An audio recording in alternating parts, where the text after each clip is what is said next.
ধর্মেন্দ্র আর হেমার প্রেম তো আমার চোখের সামনেই পরিণতি পেয়েছে। আমিই তো হেমা এবং ধর্মেন্দ্রকে সিলেক্ট করেছিলাম আমার ছবিতে।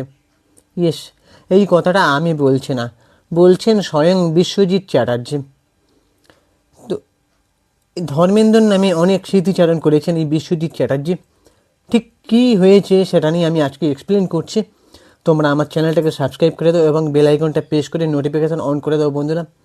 ওকে, চলো ভিডিওটা এবার শুরু করি। বিশ্বজিৎ চ্যাটার্জি যেটা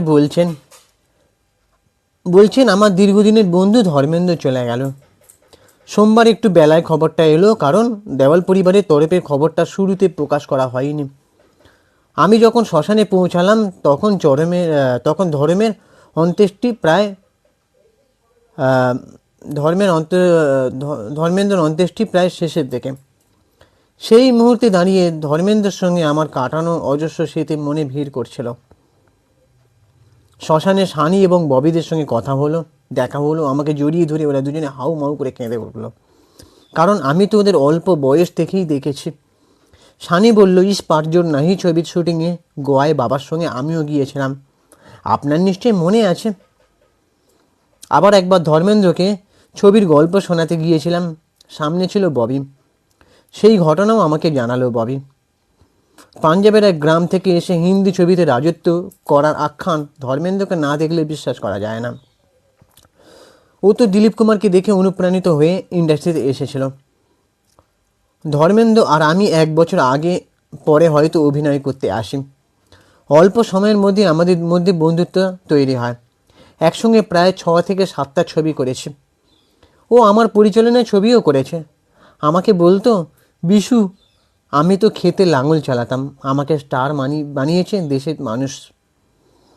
আমি আর ধর্মেন্দ্র ছিলাম এক থালার বন্ধু, একসঙ্গে খাওয়া দাওয়া, এক ঘরে ঘুমানো, অভিজ্ঞতা বলে শেষ করতে পারবো না। শুটিংয়ের পর ধর্মের ফার্ম হাউসে একসঙ্গে ব্যাডমিন্টন খেলেছি। শুটিংয়ের সময় গরমকালে ওর বাড়ি থেকে ছাস আসতো, আর ধর্মেন্দ্র বলতো, দাও দাও বিশুকে দাও, দুজনে ভাগ করে খেতাম। ধর্মেন্দ্র খোলা মনের মানুষ ছিলাম, সোজা কথা বলতে ভালোবাসতো। ওর মনের কথা আমার সঙ্গে ভাগ করে নিতে পছন্দ করতো। রোমান্টিক মানুষ ছিল, টুকটাক সম্পর্কেও জড়িয়েছে। কিন্তু হেমা ওর জীবনে আসার পর ধর্মেন্দ্র জীবনটাই যেন বদলে যায়। ধর্মেন্দ্র হেমার প্রেম তো আমার চোখের সামনেই পরিণতি পেল। কাহাতে হায় মুঝকো রাজা ছবিতে আমিই তো ধর্মেন্দ্র আর হেমাকে সিলেক্ট করেছিলাম।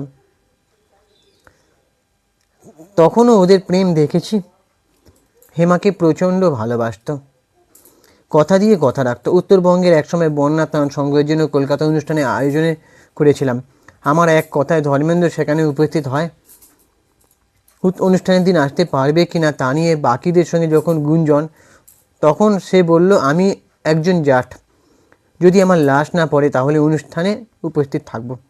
কথা রেখেছিল আমার বন্ধু। ধর্মেন্দ্র শেষকৃত্যের পর হেমা মালিনীর বাড়িতে গিয়েছিলাম। অনেক কথা হলো। কন্যা এশা ছাড়াও সঙ্গে ছিল অভয় দেওয়াল। জামাইরাও ততক্ষণে পৌঁছে গিয়েছিলেন। সায়রা বানু মধু এসেছিল। ওদের সঙ্গে কথা হলো। হেমাকে দেখলাম বেশ সামলে নিয়েছে। আমাকে দেখেই বলল, আপনার বন্ধু চলে গেল, কারো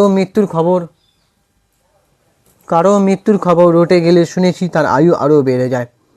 ধর্মেন্দ্র যখন হাসপাতাল থেকে বাড়ি ফিরল তখনও ওর খবর নিয়েছি। 8 ডিসেম্বর ওর জন্মদিনের শুভেচ্ছা জানাতে বাড়ি যাব ভেবেছিলাম। আমার পরিচালিত অগ্নিযুগ দ্য ফায়ার ছবিতে ওর অংশের শুটিং শেষ করে গিয়েছে। ছবিতে ও পাঞ্জাব কেশরী লালা লাজপত রায়ের চরিত্রে অভিনয় করেছিল। ধর্মেন্দ্র সহকারী জয়রাজের সঙ্গে আমি নিয়মিত যোগাযোগ রেখেছিলাম, খবর নিতাম। কিন্তু আজকের সকালটা অন্যরকম ছিল। ধর্মেন্দ্র চলে গেল, এটা একটা সাক্ষাৎকার দিয়েছে বিশ্বজিৎ চ্যাটার্জি, সেখান থেকে একটা মিডিয়ায় দেখলাম লেখা। তো সেই সেই কথাটা আমি তুলে ধরলাম যে বিশ্বজিৎ চ্যাটার্জি একটা সিনেমা করেছিল ধর্মেন্দ্রকে নিয়ে। আমি আগেরও একটা ভিডিও বানিয়েছিলাম কালকে, যে ধর্মেন্দ্রর বিখ্যাত হওয়ার পেছনে বাঙালি পরিচালকদের হাত বিশাল। তার মধ্যে বিশ্বজিৎ চ্যাটার্জি একটা ছবি পরিচালনা করেছিলেন, সেইখানে অভিনয় করেছিলেন দুজনে, ধর্মেন্দ্র, বিশ্বজিৎ চ্যাটার্জি এবং হেমা মালিনী একসাথে। তো এই ছিল আমার ওপিনিয়ন। আর তোমরা চ্যানেলটাকে সাবস্ক্রাইব করে দাও আর বেল আইকনটা প্রেস করে দাও। আমি ইনস্টাগ্রামে রয়েছি, চিঙ্কি বাবু 2531, তোমরা ওখানে গিয়ে ফলো করে দাও। টাটা, দেখা হচ্ছে পরের ভিডিওতে।